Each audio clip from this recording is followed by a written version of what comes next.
Hello friends, मैं Johnny Kumar. पिछले video में हमने फिजिक्स से रिलेटेड प्रश्न को हल किया था। वहाँ कुछ छात्रों ने वर्ग 10वीं के दो चर वाले रैखिक समीकरण युग्म से संबंधित सवालों का डिमांड किया और फिर हम तो हैं ही यहाँ आपके डिमांड को पूरा करने के लिए। तो चलिए आज हम लोग दो चर वाले रैखिक समीकरण युग्म को पढ़ते हैं। आपके सामने जो सवाल रखा हुआ है वह दो चर वाले रैखिक समीकरण युग्म चैप्टर से है, जो कि कक्षा 10 की है। प्रश्नावली 3.1 का ये पहला सवाल। आफताब अपनी पुत्री से कहता है, 7 वर्ष पूर्व मैं तुमसे 7 गुनी आयु का था। अब से 3 वर्ष बाद मैं तुमसे केवल 3 गुनी आयु का रह जाऊंगा। इस स्थिति को बीजगणितीय एवं ग्राफीय रूप में व्यक्त कीजिए। तो चलिए हम लोग इस सवाल को हल करते हैं। आफताब अपनी पुत्री से कहता है कि वह अपनी पुत्री 7 वर्ष पूर्व अपनी पुत्री से 7 गुनी आयु का था।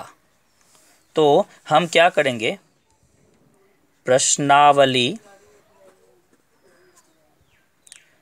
3.1 दो चर वाले रैखिक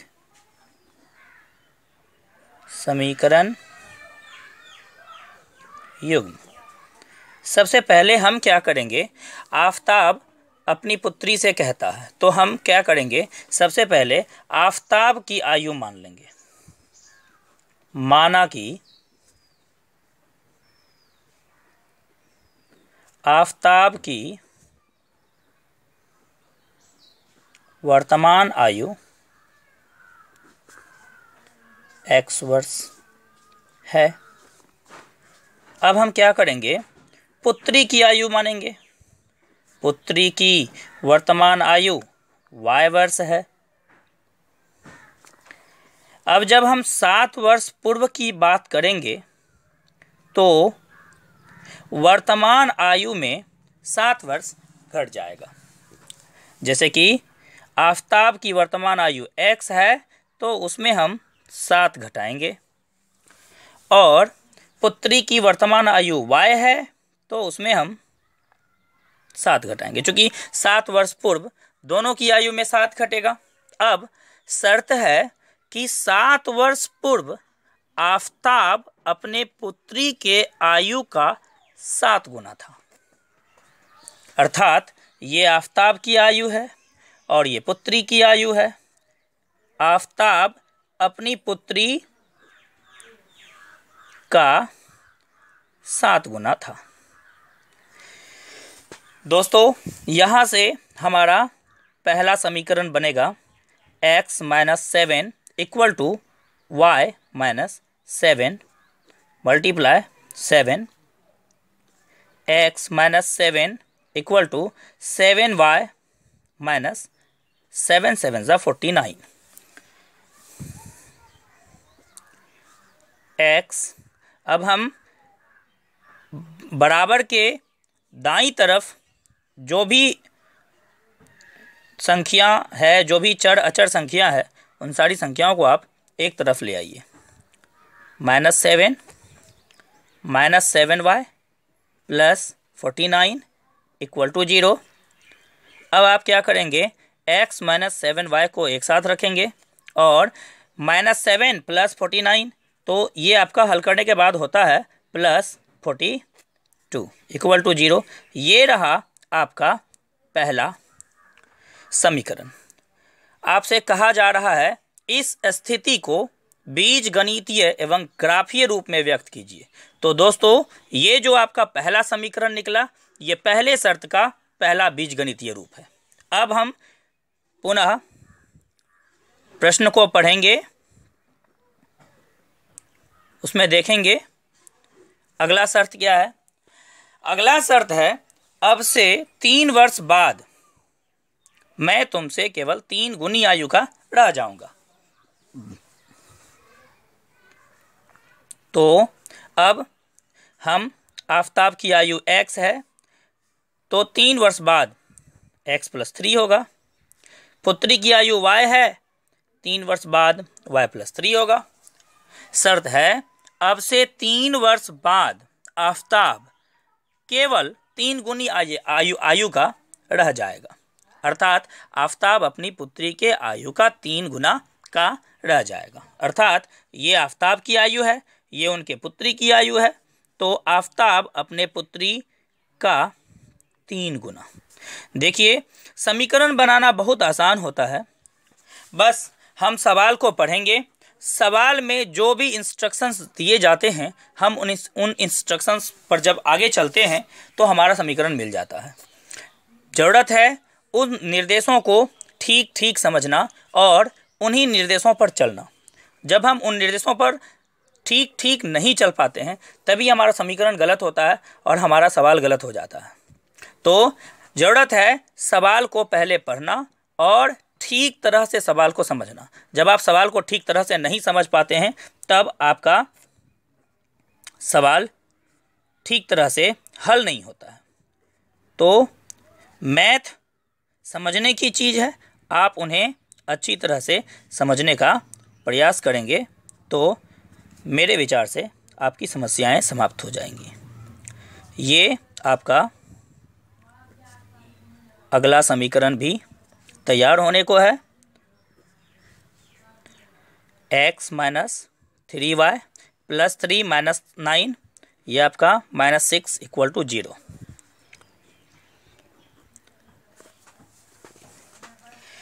ये रहा दोनों बीजगणितीय रूप। अब इसे आप ग्राफीय रूप में अगर व्यक्त करना चाहते हैं तो इसके लिए हम छोटा सा टेबल बनाते हैं। चलिए समीकरण 1 का टेबल बनाते हैं। समीकरण 1 से देखिए क्या होता है, x minus 7y plus 42 equal to 0। x equal to क्या हो जाता है दोस्तों, प्लस 7y माइनस 42। ये रहा। अब आप यहाँ पे जैसे ही y का कोई भी मान रखेंगे तो आपका x का मान निकल जाएगा। तो y का मान रखने के समय हम ध्यान देते हैं कि हमारी जो ग्राफ की कॉपी होगी वो किस तरह की होगी और छोटी है या बड़ी है। अगर बड़ी है तो हम बड़ा मान भी ले सकते हैं, छोटी है तो हम लोग मान छोटा ही लेते हैं। ठीक है, तो हम क्या करते हैं कि y का मान रख लेते हैं। y का हम कुछ भी मान रख सकते हैं दोस्तों। जैसे कि अगर हम y का मान यहाँ पे 5 रखते हैं, देख लीजिए आप, तो x इक्वल टू हमारा होता है 7 मल्टीप्लाई 5 माइनस 42। देखिए बहुत आसान है, 7 5 ज़ा 35 माइनस 42, ये आपका -7 आता है। जैसे ही आपने y का मान 5 रखा आपका x का मान 7 निकल गया। दोस्तों ऐसा 2 या 3 मान आप निकाल लेंगे तो ज़्यादा उचित रहेगा। तो आपका अगला मान 5 रखे थे, चलिए इस बार 6 रख के देखते हैं क्या होता है। तो 7 मल्टीप्लाई 6 7y माइनस 42 है। तो हम यदि y का मान, सॉरी थोड़ी भूल हुई, y इक्वल टू आप 6 मानिए तो आपका x इक्वल टू क्या निकलता है। यदि y इक्वल टू 6 तो x का मान क्या होगा, यहाँ पर भी आप लिख देंगे। यदि y इक्वल टू 5 तो x इक्वल टू वाट, तो x इक्वल टू क्या हो जाएगा भाई, देखिए आप, x इक्वल टू हो जाएगा 7 मल्टीप्लाई 6 माइनस 42। तो ये होता है 7 छके 42 माइनस 42, ये आपका 0 आता है। देखिए जब आपने y का मान 5 रखा था तो x का मान -7 आया, जब आपने y का मान 6 रखा तो आपका x का मान 0 आया। चलिए ठीक है, अब हम कोई और मान भी रखेंगे। एक बार y का मान 7 भी रख कर देखेंगे तो x का मान क्या होता है, x का मान होता है 7 × 7 - 42। बहुत आसान है। जरूरत है इस पर चलने का, जरूरत है निर्देशों को समझने का। थोड़ी सी यदि आपको बेसिक नॉलेज है तो मेरे विचार से आप नहीं फंसेंगे। आप भली भांति सवालों को हल करने में सक्षम होंगे। समीकरण 2 से आप देख रहे हैं, समीकरण 2 हमारा यहाँ पे है। हम इसका भी 3 मान निकालेंगे तो ये होता है हमारा x - 3y - 6 = 0। देखिए यहाँ भी हम क्या करेंगे, x = निकाल लेंगे तो हमारा 3 + 3y + 6 होता है। अब हम क्या करेंगे कि कुछ भी y का मान रख लेंगे। जैसे कि हम यदि यहाँ पे y का मान 2 रखते हैं तो क्या होता है, 3 दूनी 6। अब 6 + 6 12 होता है। देखिए 12 मान भी ग्राफ पर हम ले सकते हैं आसानी से। चलिए ठीक है, ले लेते हैं। लेकिन हमारा जो इधर मान आया था 5 - 7 7, तो हमारा जो मान आया था वो 5 6 7 8 इन दरमियानों में ही है। तो हमारी कोशिश रहनी चाहिए कि जब हम इधर मान निकालेंगे तो वो भी 5 6 7 8 या 10 के नीचे ही हो तो ज़्यादा अच्छा रहेगा। तो इसलिए हम +2 नहीं लेंगे, एक काम करते हैं -2 ले लेते हैं। तो हमारा क्या होता है, x = होता है 3 × -2 + 6।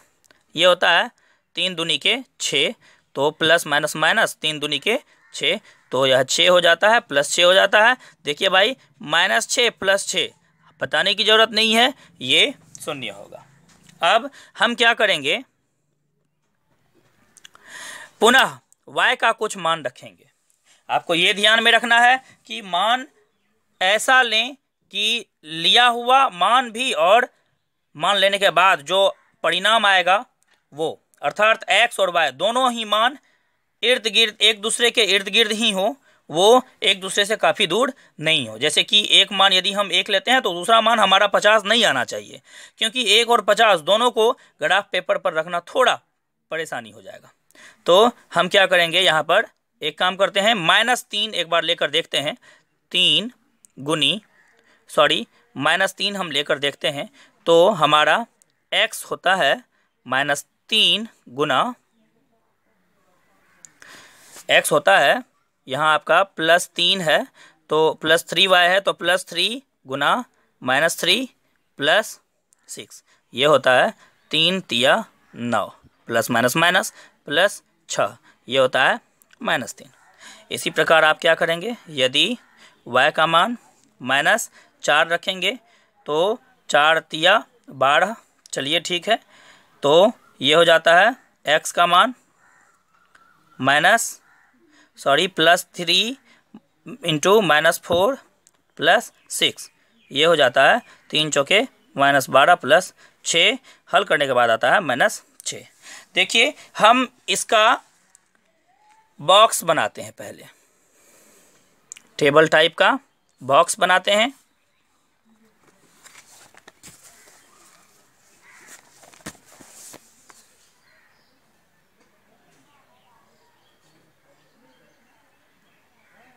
यहाँ आप x रखेंगे, यहाँ y रखेंगे, ये समीकरण 1 का बॉक्स बनेगा और ये समीकरण 2 का बॉक्स बनेगा, x y, ये रहा। आप देखे थे कि जब हम y का मान 5 रखे थे तो x का मान, y का मान 5 रखे थे तो x का मान -7 आया था।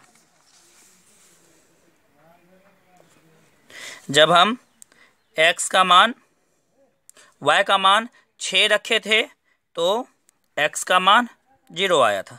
जब हम y का मान 7 रखे तो x का मान भी 7 आया था। जब हम y का मान -2 रखे थे तो x का मान 0 आया था, और जब हम y का मान -3 रखे तो x का मान -3 आया, और जब हम y का मान -4 रखे थे तो x का मान -6 आया। तो हमारा बॉक्स तैयार है।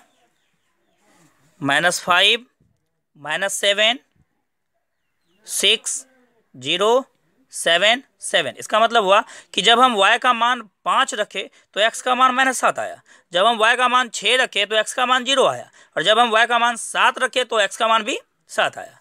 y का मान जब -2 रखे तो x का मान 0 आया, y का मान -3 रखे तो x का मान भी -3 आया, जब y का मान -4 रखे तो y का मान भी जब y का मान -4 रखे तो x का मान भी -6 आया। तो ये आपका बीजगणितीय रूप है, और ये जो आपका बॉक्स निकला, ये बॉक्स जब आप ग्राफ पेपर पर डालेंगे तो ये आपको ग्राफीय रूप देगा। अगले वीडियो में हम इन बॉक्स में जो भी मान आया है इस मान को ग्राफ में डालने के लिए सीखेंगे। धन्यवाद दोस्तों। एक और बात, आपको यदि हमारा सवाल, हमारे द्वारा बताया गया सवाल समझ में आए तो हमारे वीडियो को लाइक ज़रूर करें और शेयर करना नहीं भूलें। आप जितना अधिक शेयर करेंगे ये वीडियो उतने अधिक लोगों के पास पहुंचेगा, और जितने अधिक विद्यार्थी इस वीडियो को देखेंगे उतने सारे विद्यार्थियों को हमारे इस वीडियो से लाभ होगा। अतः आपसे मेरा अनुरोध है कि वीडियो देखने के बाद यदि वीडियो पसंद आए तो निश्चित ही वीडियो को शेयर करें और हमारे चैनल SASN क्रिएशन को सब्सक्राइब करें, और बगल में बेल का चिन्ह आप देखेंगे, उस बेल के चिन्ह को जैसे ही क्लिक करेंगे तो हमारे द्वारा डाले गए जो भी वीडियो होंगे उन सारे वीडियोज़ का सबसे पहला नोटिफिकेशन आपको मिलेगा।